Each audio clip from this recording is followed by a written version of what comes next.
गुज़िश्ता कई साल से दुनिया एक माशी बहरान का शिकार थी। बेरोज़गारी बढ़ रही थी और लोग शॉपिंग से कतरा रहे थे। चुनाचे आलमी मंडी में कपास की कीमत कम हो गई थी, जिसकी वजह से कई ममालिक में कपास के काश्तकारों ने अपनी ज़मीनों पर दूसरी फसलें लगानी शुरू कर दी थीं। फिर मईशत में बेहतरी के इम्कान नजर आए और इंडिया और चीन जैसे तेज़ी से तरक्की करते हुए ममालिक में ख़रीदारी में इजाफा हुआ और डिमांड बढ़ गई। मगर साथ ही साथ पाकिस्तान में तबाहकुन सैलाब और इंडिया और चीन में ख़राब मौसम ने कपास की फसलों को नुकसान पहुंचाया। बढ़ती हुई मांग और सप्लाई में कमी के बायस हाल ही में अमरीकी हसस बाजार में कपास के फ्यूचर्स यानी कपास की मुस्तकबिल की कीमत पर मबनी सौदे इतने महंगे हो गए कि गुज़िश्ता 150 साल में न हुए थे, जबकि चीन में उन्होंने 70 साल का रिकॉर्ड तोड़ दिया। कपास और दीगर कमोडिटीज़ की माहिर जूडी गेन्स चेस 30 साल से ये काम कर रही हैं और मार्केट के उतार चढ़ाव पर उनकी गहरी नज़र है।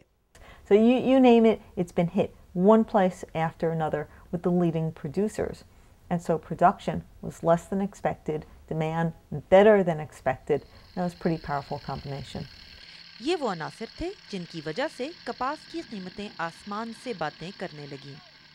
लेक्सी फंक 15 स्टोरों पर मबनी एक कंपनी ब्रुकलिन इंडस्ट्रीज की सीईओ हैं।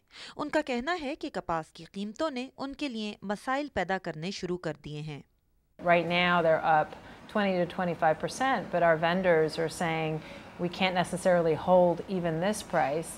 And as we go into our fall ordering season, which will happen in about a month and a half, they're saying that even that, that the prices are changing day by day, so it's very difficult to lock in pricing.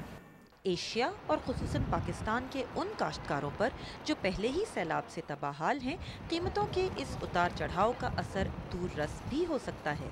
यानी ऐसा भी मुमकिन है कि उनके गाहक मुस्तकबिल के लिए नई मंडियां ढूंढ लें। One thing that we've done over the last 2 years is we've changed some of our sourcing from Asia to the Southern Hemisphere, so to Peru in particular. ऐसे हालात में जब आम खरीदार पैसे बचाने के मूड में है, दुकानदारों की कोशिश होगी कि उनकी माल की कीमत ना बढ़े या कम से कम बढ़े।